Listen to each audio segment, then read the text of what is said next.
Best friendship story in Hindi. दोस्ती की कहानी। गंभीर रूप से बीमार दो आदमी एक ही अस्पताल के एक ही कमरे में रहते थे।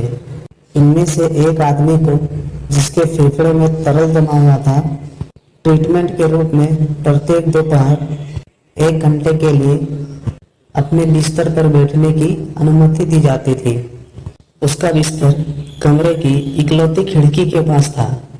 दूसरे आदमी को अपना सारा समय अपनी पीठ के बल फ्लैट लेटे लेटे उसी बेड पर बिताना पड़ता था। ये दोनों व्यक्ति, जो अब कई समय से एक साथ थे, उन्होंने अब आपस में घंटों तक बातें करना शुरू कर दी। उन्होंने अपनी पत्नियों और परिवारों, अपने घरों, अपनी नौकरी, सैन्य सेवा में अपने बिताए जीवन के बारे में बातें की। उन्होंने बातें की कि वो कहाँ कहाँ घूमे हैं और जीवन में क्या क्या अचीव किया है।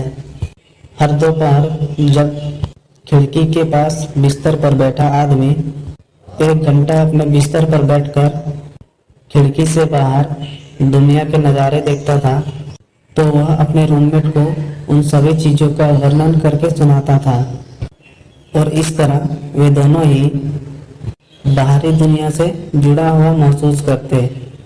दूसरे बिस्तर पर लेटा आदमी, जो चाहकर भी ज़्यादा हिलडुल नहीं सकता था, वो अब उस 1 घंटे की अवधि के लिए अपने आप को जीवित महसूस करने लगा।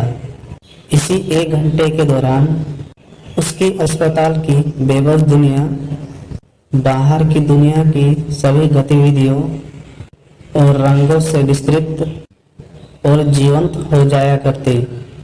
खिड़की से एक सुंदर झील वाला पार्क दिखाई देता था। बत्तख और हंस पानी पर खेलते थे, जबकि बच्चे अपने खिलौने वाली नावों को चलाते थे।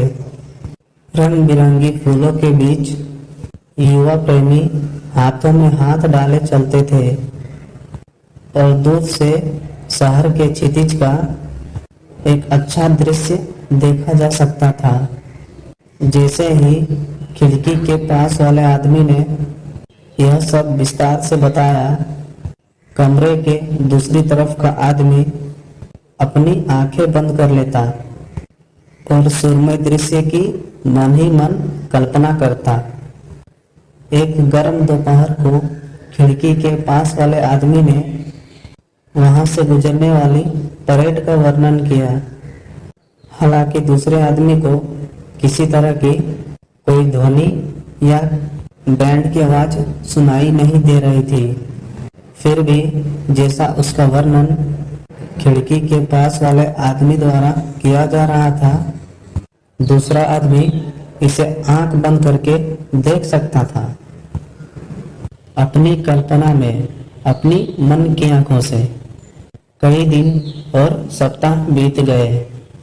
एक दिन सुबह नर्स स्नान के लिए पानी लेकर आई। तब उसने खिड़की के पास वाले आदमी के निर्जीव शरीर को देखा, जो उस दिन नींद में ही शांति से मर गया था। वह बहुत दुखी हुई और उसके शव को ले जाने के लिए अस्पताल के परिचारकों को बुलाया। अपने इस मुश्किल सफर के एकमात्र हमसफर के जाने से पहले से अधमरे शरीर वाले दूसरा आदमी जैसे मन से भी अधमरा हो गया था। कुछ दिन बड़ी पीड़ा और बोरियत में बिताने के बाद उचित समय देखकर आदमी ने नर्स को उसको पहले आदमी के बेड यानी खिड़की के पास वाले बेड पर शिफ्ट करने के लिए कहा। नर्स को कोई ऐतराज नहीं था। उसे शिफ्ट करके और यह सुनिश्चित करने के बाद कि वह सहज है, नर्स ने उसे अकेला छोड़ दिया।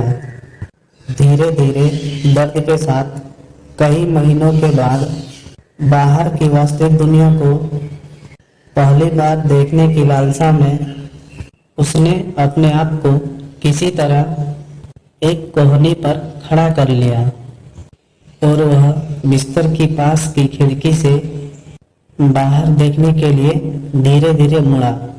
उसके आश्चर्य का ठिकाना ही न रहा जब उसने खिड़की के बाहर एक ऊंचे दीवार को देखा जिसके पार कुछ भी देख पाना असंभव था। वह सोचता रहा पर कुछ भी समझ न पाया। तब उस आदमी ने नर्स से पूछा कि उसका मृतक रूममेट कैसे इस बड़ी दीवार के बावजूद खिड़की के बाहर ऐसी अद्भुत चीजों का वर्णन किया करता था। नर्स ने जवाब दिया कि वह आदमी अंधा था और दीवार भी नहीं देख सकता था। नर्स ने कहा, शायद वह आपको प्रोत्साहित करना चाहता था। इस कहानी का संदेश, जीवन में आप कितनी भी विकट परिस्थिति से गुजर रहे हो, लेकिन आप हमेशा ही कोई न कोई आशा की किरण ढूंढकर उस परिस्थिति का सामना कर सकते हैं।